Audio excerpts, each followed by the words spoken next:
Alright, Mercruiser YouTubers, this is our 1988 3.7 liter Mercruiser engine. We've done a few modifications to it. We added Pertronics electronic ignition, a water fuel separator. We just bought this used and put all of our old parts off our old engine. That gave way piston number 4. Piston rings went out. We lost compression when we was actually on the water. But what we made here is a little pallet with casters from Harbor Freight. That way we can roll it around in the garage. And we have oil pressure up there, water temperature, and the tachometer off the old instrument panel. Just made kind of homemade there, you know. This is to turn on the ignition, light switch from the house. We got our timing light.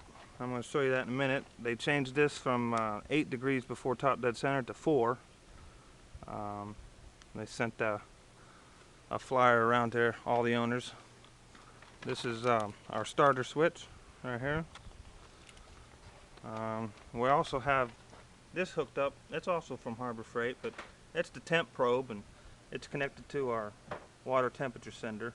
There's a little probe right there. We rebuilt our starter.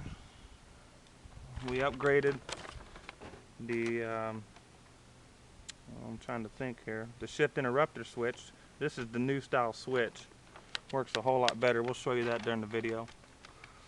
Here's our exhaust water coming out. This is the old boat instrument panel. That's to keep the water off of our battery.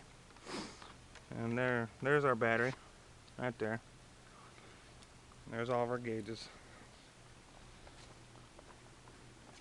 Now here's what I wanted to show you guys.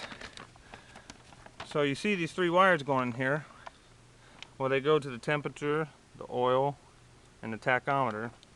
And if you look at your schematic, you'll see my camera's not going to focus that well, but right there they'll tell you where all the wire feeds are for right there, and it's not that glamorous on here, but you just use continuity on a voltmeter, touch it to, let's say, oil pressure. You touch it here with one lead, and then you put them in here until it beeps and you find it. Like for instance, that one there is light blue. Right here is your oil, and it comes down and it says light blue number 8. If you look in here, that yellow one that we're using temporary is number 8. And you got 1, 2, 3, 4, and so on. And that's how you trace that.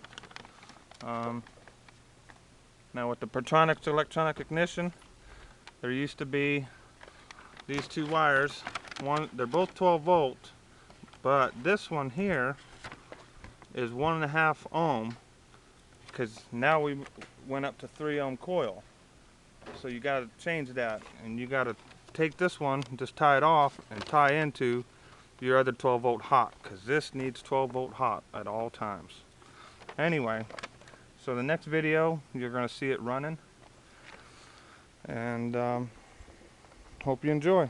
Oh, and one more thing.